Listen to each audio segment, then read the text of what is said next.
अभी आप लोग व्यूअर हैं, ये जब आप स्क्रीन देखें इट्स अ विजुअल।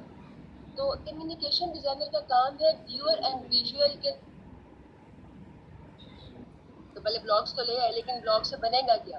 और वो जो बनेगा उसको हमने डिजाइन फॉर्म में कैसे डिस्प्ले करना है। डिजाइन फॉर्म क्या होगी, कलर्स क्या चूज करने हैं, फॉन्ट कौन सा रखना है। तो ये जो सारी चीजें हैं ना, इनकी प्रॉपर प्लेसमेंट आपको एक कामयाब कम्युनिकेशन डिजाइनर बनाती है।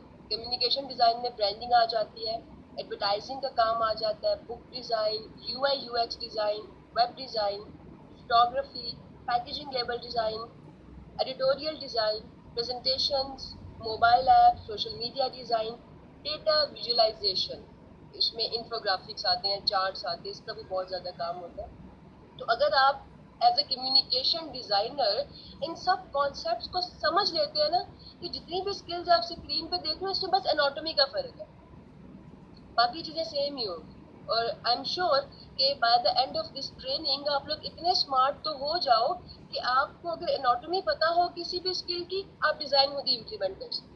और ये कामयाब फ्रीलांसर करता है, काम करते करते वो बहुत सारे काम सीख जाता है। क्योंकि फ्रीलांसिंग की दुनिया में कोई भी काम बहुत कम ऐसा होगा कि रिपीट होगा। हो सकता है आप जो चीज सीखें उसका प्रोजेक्ट ही कभी ना मिले। फॉर एग्जाम्पल आपने पैकेजिंग डिजाइन सीखी, मैंने आपको एक गाइडलाइन बनानी सिखा दी, एक प्रेजेंटेशन बनानी सिखा दी, तो आपको उस तरह की प्रेजेंटेशन कोई नहीं मिलेगी। हर दफा डिफरेंट प्रॉब्लम आएगी, डिफरेंट प्रोजेक्ट आएगा। मेरे 11-12 साल के फ्रीलांसिंग करियर में कभी भी एक प्रोजेक्ट रिपीट नहीं हुआ। स्किल्स रिपीट होती हैं, प्रोजेक्ट रिपीट नहीं होता। तो इस सूरत हाल का सबसे बेहतरीन हल ये है, जो मैंने इतना टाइम लगा के फाइंड आउट किया और मजीद उसको रिफाइन किया, कि इन बच्चों को ना एनाटॉमी सिखा दी जाए। स्किल के पार्ट्स क्या होते हैं, उन पार्ट्स को असेंबल कैसे करते हैं, और उनको इस काबिल बना दिया जाए कि वो किसी भी स्किल के पार्ट्स को असेंबल कर सके। इसीलिए आपकी ये बेस क्रिएट की जा रही है। ये बहुत इंपॉर्टेंट बेस है। जो आपके जितने भी लेक्चर्स होंगे ना, ये मास्टर क्लास एक आपकी परसों है, देन एक डे आफ्टर टुमारो, ये बहुत इंपॉर्टेंट है, आपकी बेस बनाए।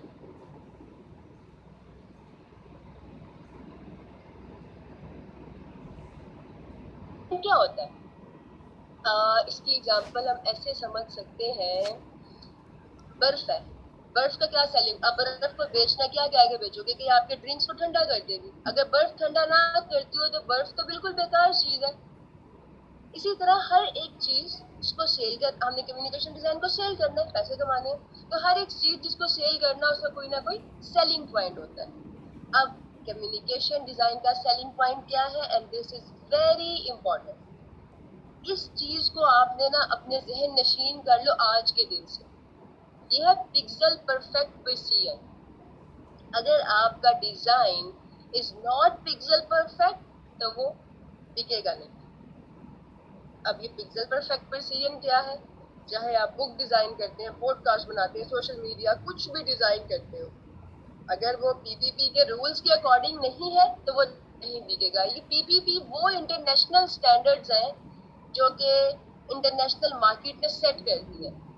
फ्रीलांसिंग में काम किसके साथ करना है, इंटरनेशनल मार्केट के साथ। आपने आपके जो क्लाइंट्स होंगे, और हाँ यहाँ पे एक और चीज वेरी क्लियरली बता दूं, आप में से कभी भी कोई पाकिस्तानी, इंडियन, बांग्लादेशी के साथ काम नहीं करेगा। करोगे तो अपने आप को उस पर रिस्क पे करोगे, क्योंकि ये लोग प्रोफाइल्स खराब करते हैं। अभी रिसेंटली कल से एक बच्चा रो रहा है, उसने किसी पाकिस्तानी के साथ काम कर लिया, अब उसकी प्रोफाइल जो है ना वो खराब हो गई। अब ऐसी कंडीशन में तो कोई भी हेल्प आउट नहीं कर सकता। ये लोग इंतहाई कम पैसों पे अच्छा काम डिमांड करते हैं, एंड देन पेमेंट भी पूरी नहीं देते, बड़े सारे इश्यूज होते हैं। तो इनके साथ हमने वैसे भी काम नहीं करना। हमने जिस मार्केट के साथ काम करना, हमें उनके रूल्स आने चाहिए। वो रूल्स क्या है, लेट्स सी। इन रूल्स को कहा जाता है डिजाइन की लैंग्वेज में पिक्सल परफेक्ट प्रिसीजन। यहाँ पे मैं जरा 3 मिनट के लिए चैट ओपन कर रही हूँ, आप लोग मुझे बताओ कम्युनिकेशन इज क्लियर, देन हम इसके रूल्स पे चलते हैं।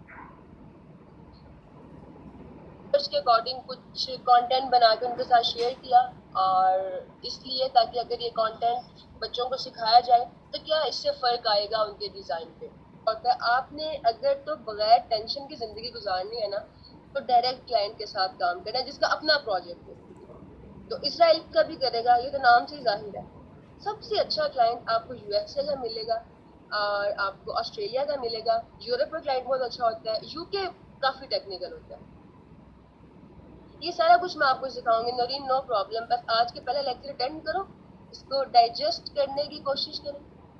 आपका अपर पे ऑर्डर कैंसिल कर दिया यूएई के क्लाइंट ने, नहीं दिया। मैं इसके बाद आपसे बात करती हूँ, सेशन के बाद देखते हैं इसका सोल्यूशन भी। कोई इतना घबराने वाली बात नहीं।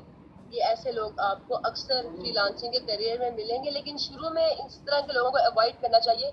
शुरू में अगर ये आपको नेगेटिव इम्पैक्ट दे जाते हैं तो फिर उस इफेक्ट को रिस्टोर करने में काफ़ी जो है ना आपको टाइम लगता है, लेकिन छोटे इसका सोल्यूशन निकाल लेंगे, परेशान होने की बात नहीं है।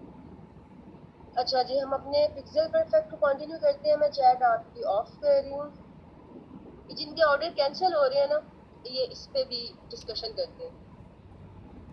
तैमूर आपको भी मिल जाएंगे, लेकिन ये दुआ करना इस तरह क्लाइंट ना मिले जो प्रोजेक्ट या ऑर्डर कैंसिल कर दे, बड़ा इशू हो जाता है। अच्छा, लेट्स सी कि डिजाइन के इंटरनेशनल स्टैंडर्ड्स क्या हैं जिनको पिक्सल परफेक्ट प्रिसीजन कहा जाता है। इसकी पहले डेफिनेशन देख लेते हैं।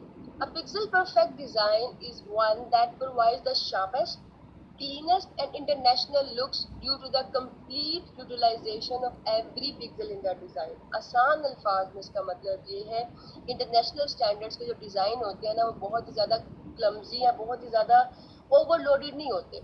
एक बिगनर डिज़ाइनर को ये लगता है कि जितना मैं अपने डिज़ाइन में विजुअल एलिमेंट्स ऐड करूँगा, जितनी मैं shapes, colours, gradient, font add करूंगा, उतना मेरा डिज़ाइन खूबसूरत होगा, उतना क्लाइंट को यकीन आएगा कि मैं फोटोशॉप का मास्टर हूँ या मैं इलस्ट्रेटर का गुरु हूँ। ऐसा नहीं होता।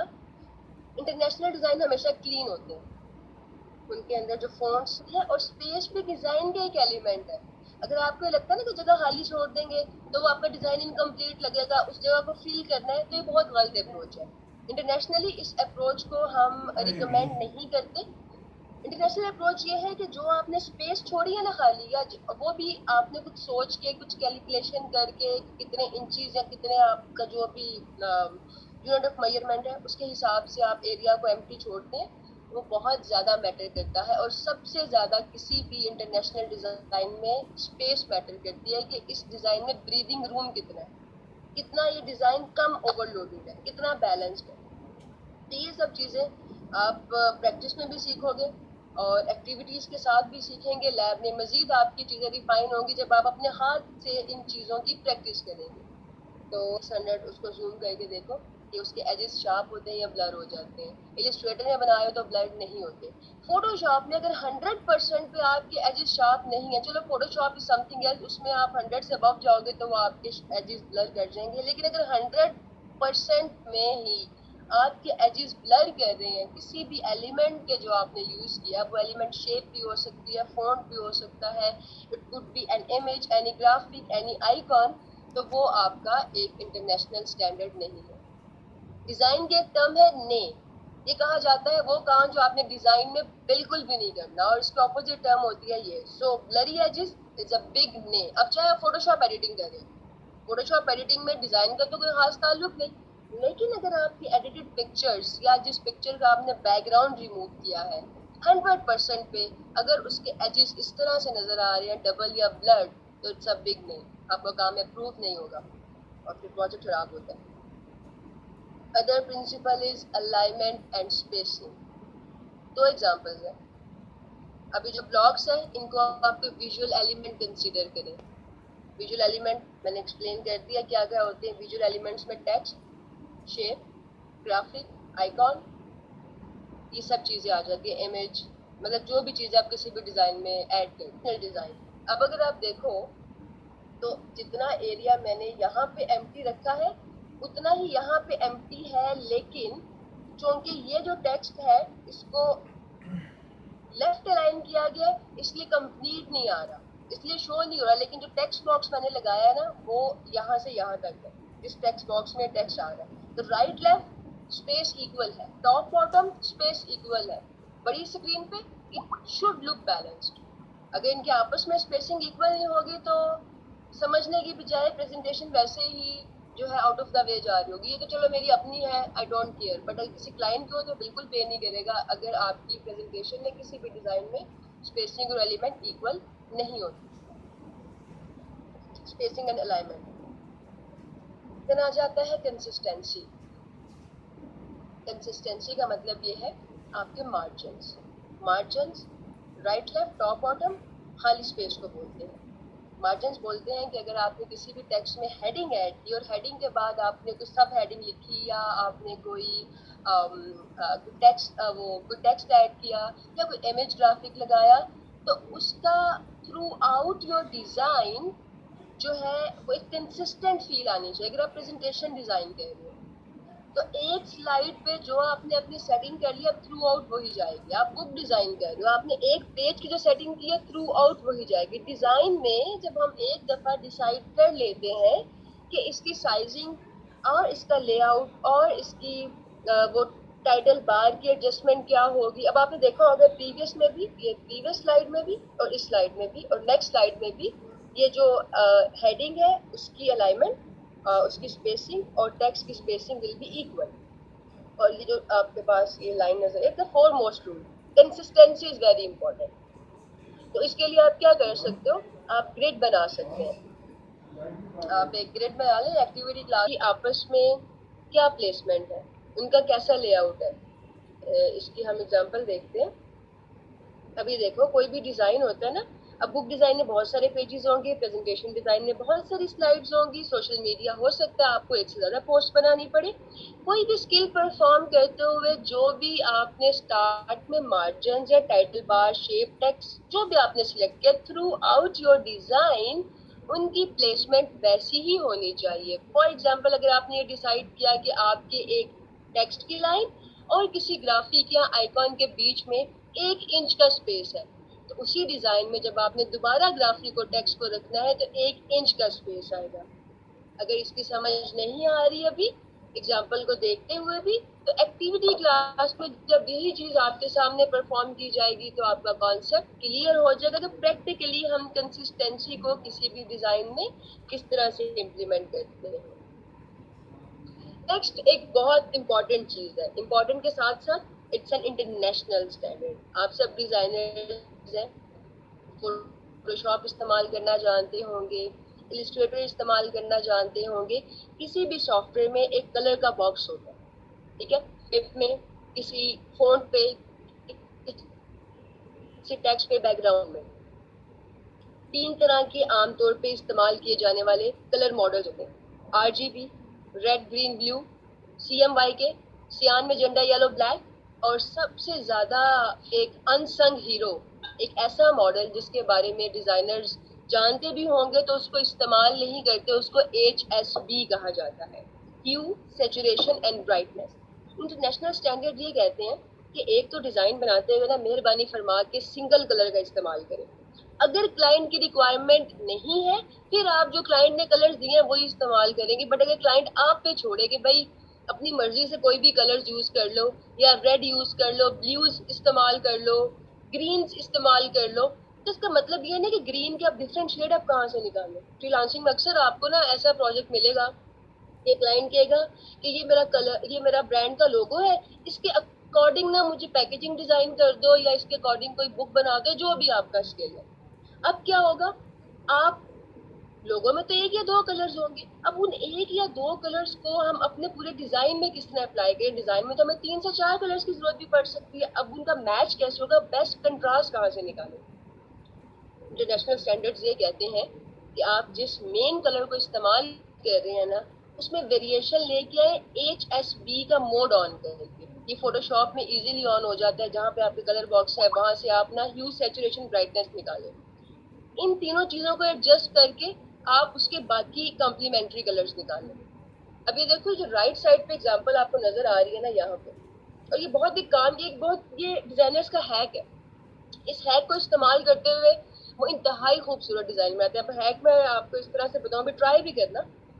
ये नजर आ रहा है, इसमें मेन कलर कौन सा है, ये रेड वाला मेन कलर।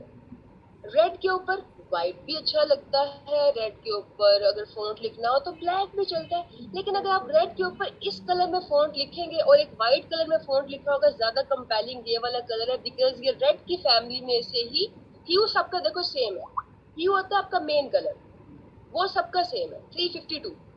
सैचुरेशन और ब्राइटनेस को कम ज्यादा किया गया।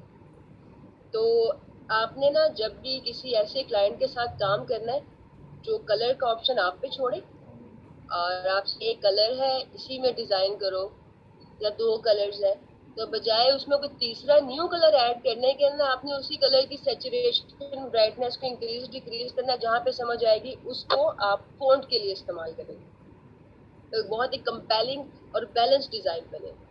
ये टेक्निक इंटरनेशनल डिजाइनर्स इस्तेमाल करते हैं, जिससे पता चलता है कि एक देसी और एक इंटरनेशनल डिजाइनर में क्या फर्क है। आपने अक्सर देखा होगा कि जो बड़े ब्रांड्स होते हैं ना, हम तो क्या करेंगे, अगर रेड कलर पे कोई फॉन्ट लिखना है तो हम डायरेक्ट व्हाइट में लिख देंगे कि व्हाइट नजर आता है। वो लोग कभी व्हाइट में नहीं लिखते, वो रेड का ही जो है एक ऐसा वेरिएंट लेकर आएंगे जिसमें ह्यू सेम होगी, सैचुरेशन ब्राइटनेस डिफरेंस होगी। अब अगर इस बात की समझ नहीं आ रही कि सेटिंग कहाँ से करनी है, तो एक्टिविटी क्लास में वो जब आपके सामने फोटोशॉप पे जिस भी टेम्पलेट में वो सेट कर रहे होंगे सब चीजें, वहां पे आपको गाइड कर दिया जाएगा कि हम किस तरह से कलर मोड को सेट करते हैं सैचुरेशन एंड ब्राइटनेस के साथ, और इसी की आप प्रैक्टिस करेंगे। जो आप डिजाइन जिस भी स्किल के बनाओगे ना, तो उसमें आपने कलर निकालने के लिए इस टेक्निक का इस्तेमाल करना है। देन आ जाता है टेक्स्ट हाइट एंड विड्थ। अब आपने एज अ फ्रीलांसर काम करना है, आपने एक चीज बना दी, एक डिजाइन बना दिया, सोशल मीडिया की पोस्ट ही सही। जितना भी फ्रीलांसिंग में काम करवाया जाता है ना, एक दफा उसकी ट्रांसलेशन जरूर होती है नेटिव लैंग्वेज में। जब आप लोग का इंशाल्लाह काम शुरू हो जाएगा तो आप ये नोटिस करेंगे कि हो सकता है आपके पास ओरिजिनल प्रोजेक्ट कम आए और उसकी ट्रांसलेशन आ जाए कि ये पुर्तगीज में डिजाइन हुआ है, इसको आप इंग्लिश में कन्वर्ट करें। डिजाइन चेंज नहीं करना, सिर्फ आपका टेक्स्ट को ट्रांसलेट करके कन्वर्ट करना। टेक्स्ट की ट्रांसलेशन भी वो देंगे, लेकिन उस टेक्स्ट की आपने किस तरह से लेआउट की सेटिंग करनी है, वहां पे डिफरेंस आएगा। या आपने कोई इंग्लिश में डिजाइन किया है, पैकेजिंग कोई बनाई है, तो इंग्लिश में तो नहीं बिकेगी ना किसी यूरोपियन कंट्री में, वो उसको अपनी नेटिव लैंग्वेज में ट्रांसलेट करेंगे। अब एक डिजाइनर का काम ये होता है, आप इंटरनेशनल डिजाइनर है, आप लोगों ने जब भी कोई कॉल टू एक्शन का बटन बनाना है, कॉल टू एक्शन वो बटन होता है जिसमें आप कह रहे होते हैं व्यूअर से buy now, register, order now, कोई भी ऐसी जब आपने विजुअल एलिमेंट ऐड करना है जिसमें शेप पे टेक्स्ट लगे। अब फॉर एग्जांपल, अब मैं इस चीज को थोड़ा सा एक्सप्लेन यहाँ पे करना चाहूंगी, इसकी एक्टिविटी क्लास में भी एक्सप्लेनेशन हो जाएगी, लेकिन यहाँ पे इट्स इम्पोर्टेंट।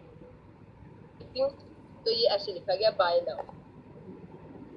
अब आप देखो कि टेक्स्ट के मुकाबले में जो उसकी शेप की हाइट विड्थ है बहुत ज्यादा ऑफ लग रही है, डजंट मेक एनी सेंस, वो बैलेंस ही नहीं हो रहा।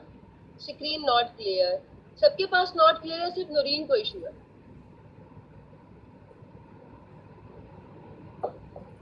क्लियर है, ओके, शेप बनाते हैं कोई भी, उसके ऊपर टेक्स्ट ऐड कर देते हैं, लेकिन इन शेप और टेक्स्ट का कॉम्बो किसी भी डिजाइन की फील को तब्दील कर देता है। अगर आप इस फील को हैंडल करना नहीं जानते तो आपके लिए प्रॉब्लम हो सकती है। लेकिन आप लोग तो ईगल्स हैं, आपको मैं ऐसी टेक्निक बताऊंगी कि अगर आपको कभी जिंदगी में किसी शेप पे टेक्स्ट को इस्तेमाल करना पड़ भी जाए तो आपने उसकी रेशियो कैसे दिखता है।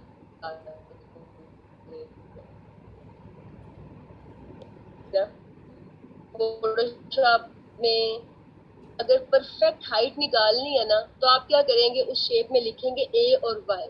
अगर उस ए और वाई की हाइट इस शेप से मैच कर जाती है, मैं इसको एक और पॉइंट इंक्रीज करूंगी तब मैच करेगी। ये देखो अब ये परफेक्ट मैच करती है, नजर आ रहे। पहले ए और वाई जो था वो उस शेप से कदरे कम था, मार्जिन बहुत ज्यादा था। अगर मैं इसको ऐसे ही रहने दूंगी तो जब मैं इसमें टेक्स्ट लिखूंगी बाय नाउ, एक मैं सिंपल बाय नाउ लिखती हूँ, ये सिंपल बाय नाउ लिखा गया है, एक मैं अब टेक्निक के साथ लिखने वाली हूँ। टेक्निक ये कहती है कि कोई भी टेक्स्ट लिखने से पहले उस फॉन्ट में कैपिटल ए और स्मॉल वाई लिखें। उसकी जो हाइट है ना वो आपने रखनी है उस शेप के मुताबिक। ये अब हाइट परफेक्ट हो गई है, ठीक है, अब कोई उसके अंदर स्पेसिंग नहीं है, हाइट परफेक्ट होगी। अब विड्थ परफेक्ट करनी है, विड्थ के लिए आप क्या करेंगे, आप 3W लिखेंगे, और 3W में अब ये बहुत ज्यादा विड्थ है, 3W आई गेस इतना सही रहेगा। अब ये इसमें मैं लिखती हूँ बाय नाउ, थोड़ा सा इसको हम, ये एक बाय नाउ है विदाउट एनी टेक्निक। एक ये बाय नाउ है जिसपे मैंने फॉर्मूला लगा के शेप की हाइट विड्थ को एडजस्ट किया, उसके हिसाब से फॉन्ट को सेट किया, कौन सा ज्यादा कंपेलिंग लग रहा है, कौन सा ज्यादा पावरफुल लग रहा है, इफेक्टिव लग रहा है कि हाँ it will make a difference to any design. Obviously second option, tape पे टैक्स अप्लाई करना पड़े तो उसकी हाइट आपने सिलेक्ट करनी है ए वाई से, कैपिटल ए स्मॉल वाई, और विड्थ आप करोगे ट्रिपल डब्ल्यू लिख के। अब इसका फायदा क्या है? इसका फायदा ये है कि जो टेक्स्ट की लेंथ होती है ना, वो हर एक जुबान के हिसाब से बदल जाती है। सेटिंग्स इंग्लिश में ये है, पुर्तगीज में वो इतना लंबा हो गया है, एंड देन जर्मन में उससे भी लंबा हो गया। जब आपके डिजाइन को कन्वर्ट किया जाएगा किसी और लैंग्वेज में तो पूरा लेआउट डिस्टर्ब हो जाएगा। आपने कम से कम ना जब भी शेप के ऊपर टेक्स्ट लगाया 75% का मार्जिन रखना। इस वाले में मार्जिन नहीं है, शेप में मार्जिन रखने की जरूरत नहीं है। अगर फॉर एग्जांपल ये बाय नाउ का बटन है ना, ये वाला, ये मुझे यहाँ पे डिजाइन में कहीं पे ऐड करना है, तो मैंने इसको थोड़ा मार्जिन रख के यहाँ पे ऐड करूंगी, ताकि अगर इस बटन की हाइट विड्थ इंक्रीज होती है तो कहीं ये डिजाइन के बाहर ना निकल जाए, तो उसको थोड़ा सा मार्जिन रख के सेट करेंगे उस केस में, क्योंकि फ्रीलांसिंग में हर तरह का प्रोजेक्ट मिल सकता है। तो मेरा काम है आपको हर तरह के स्टैंडर्ड्स पहले बता दूं, जो भी आपको चैलेंजेस पेश आ सकते हैं उसका हम पहले सोल्यूशन निकाल दें। तो अगर आपको क्लाइंट यूरोपियन है, आपका नॉन अमेरिकन है, तो बहुत ज्यादा चांसेस हैं कि वो उस डिजाइन की ट्रांसलेशन करवाएगा। आप अच्छा डिजाइन करते हो, आप प्रोजेक्ट एंड पे उससे पूछो कि सर आपको इसकी अगर करवानी है ट्रांसलेशन अपनी नेटिव लैंग्वेज में, तो मैं वो भी करके दे सकता हूँ। आप मुझको पता है कि आपने कैसे सेटिंग की है, कैसे आपने लेआउट रखा है, और ये बहुत फिट टेक्निक है। मैंने अपनी फ्रीलांसिंग में यही टेक्निक अप्लाई की कि जब जब मैंने यूरोपियन के साथ काम किया ना, तो इट्स ऑब्वियस इस डिजाइन के बाद चाहे वो कोई प्रेजेंटेशन बना रहे हो, बुक डिजाइन कर रहे हो, उसने किसी ना किसी से ट्रांसलेशन करवानी है। तो मैं तो खुद ही गूगल से कर लिया करती थी, लेकिन अक्सर केसेस में क्लाइंट आपको ट्रांसलेशन भी प्रोवाइड कर देता है, सिर्फ डिजाइन में उसको एडजस्ट करना होता है, और तब अच्छा एडजस्ट होगा जब आप क्या कहते हैं उसमें थोड़ा मार्जिन रखेंगे। जैसे कोई अगर शर्ट सी जाती है, एक आप सब फोटोशॉप इस्तेमाल करना जानते हैं, फोटोशॉप में कोई भी शेप बनाएंगे आपने उसको कन्वर्ट नहीं करना वेक्टर ऑब्जेक्ट में जब तक कि जरूरत ना हो। पिक्सेल परफेक्ट प्रिसीजन ये कहते हैं कि किसी भी पीएसडी फाइल में अगर शेप लेयर्स को ओरिजिनल रखा जाए तो एक तो उसका रिजल्ट क्रिस्प होता है, दूसरा साइज कम होता है। और अगर शेप लेयर्स वाले डिजाइन को वीडियोस के लिए या एनिमेशन के प्रोजेक्ट के लिए इस्तेमाल किया जाए तो वो बहुत अच्छा रिजल्ट देते हैं, जबकि किसी शेप को अगर आप रास्टराइज कर देते हैं या स्मार्ट ऑब्जेक्ट में कन्वर्ट करते हैं, उसका फाइल बहुत ज्यादा इंक्रीज हो जाता है, which is a big name. अगर आप ये देखो इससे परफॉर्मेंस पे कितना फर्क पड़ता है। ये जो आपके सामने लेफ्ट साइड पे नजर आ रहा है, ये कन्वर्ट स्मार्ट ऑब्जेक्ट वाली फाइल का साइज है, विच इज 3.47 मिलियन। उसी फाइल को अगर आप शेप लेयर्स के साथ ही जाएंगे तो साइज बहुत कम हो जाएगा। और इस तरह डिजाइन के प्रिंसिपल्स की बात की जो कि पिक्सेल परफेक्ट प्रिसीजन कहलाते हैं।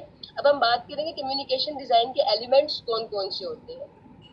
इसमें कलर साइकोलॉजी आ जाती है, फॉन्ट ट्रीटमेंट आ जाता है, एंड लेआउट गेम आ जाता है। हाँ ठीक है फुरकान, अगर आप पावर पॉइंट प्रेजेंटेशन की बात कर रहे हो उसमें लेयर्स का कॉन्सेप्ट नहीं है तो आप इस वाले रूल को स्किप कर सकते हैं, बट फ्यूचर में कभी अगर आपको फोटोशॉप इस्तेमाल करने की जरूरत पड़ जाए तो आपको पता होना चाहिए कि फोटोशॉप में शेप लेयर्स के साथ कोई उस पर इफेक्ट अप्लाई नहीं करते, उसको शेप लेयर्स ही रहने देते। भी हम छोटा सा इसका एग्जाम्पल देख लेते हैं। तो ये 3 एलिमेंट्स है। था प्रैक्टिस किस लेवल पे होगी, जिस लेवल पे आप है मुस्तफा वहीं से स्टार्ट होगी, बेसिक से।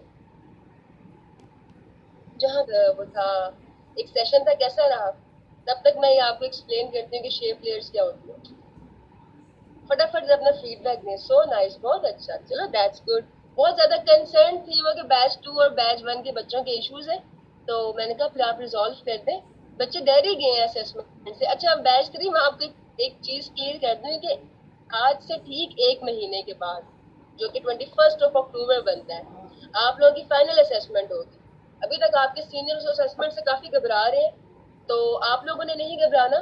जो भी चीज आपकी ग्रिप नहीं होगी आपने विद इन सेशन पूछना, तो आपकी असेसमेंट के बाद ही वो सर्टिफिकेट आपको मिलेंगे जिसका मैंने आपसे प्रॉमिस किया है। उस असेसमेंट से पता चलेगा आपका स्किल लेवल क्या है। और इन